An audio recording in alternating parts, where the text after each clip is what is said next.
In October 1982, a then camera-shy money manager from Boston made his television debut.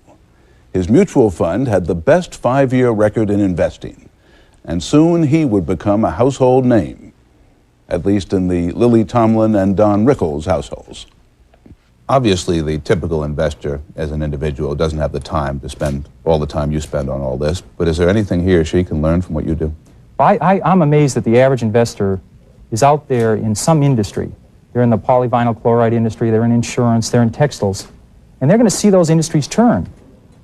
And they're not going to buy those stocks. They're going to go buy some stock from somebody in the National Guard, or they're going to something on television in biogenetics. They have a big edge in me. I work awful hard, and they're months ahead of me. They can be in the healthcare industry. They're seeing new products. They should work on that they have in front of them. As they used to tell writers, write what you know, you're telling them buy what you know. Yes. What would you tell them not to do? What do you think of the mistakes people make? This is a common mistake I do. I think people buy stocks because they've fallen from price X to 2/3 of X or half of X. On that basis alone, they're buying a stock.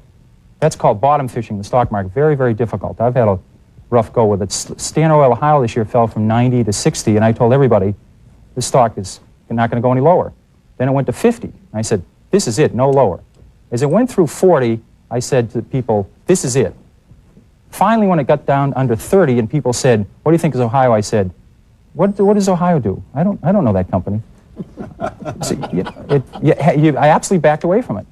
You didn't like to buy low. One of the pleasures of hosting this program has been meeting some of the most successful investors of all time. Back in 1995, I interviewed a stripling of 98 years about the markets.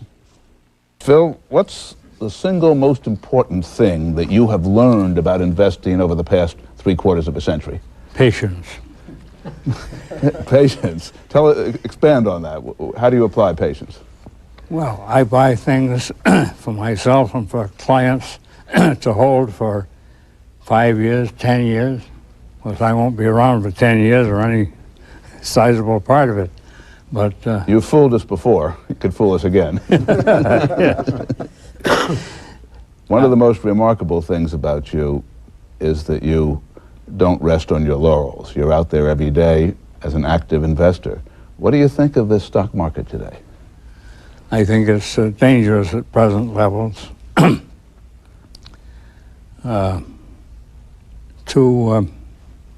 A lot of froth on the boom. I think probably we're in for maybe something like 1987, when the market went down 500 points in one day. Perhaps we'll have a repeat of that. But in the long run, this is a great country, despite having too much government. And I think in the long run, the market will recover, and people who buy the right stocks and sit on them are going to do very well.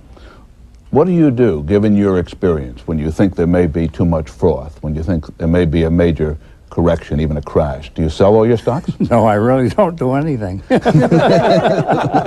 just show that patience, huh? I bought them for the long pull, and I've seen a lot of recessions, and I can live through them, and I can do it again, perhaps.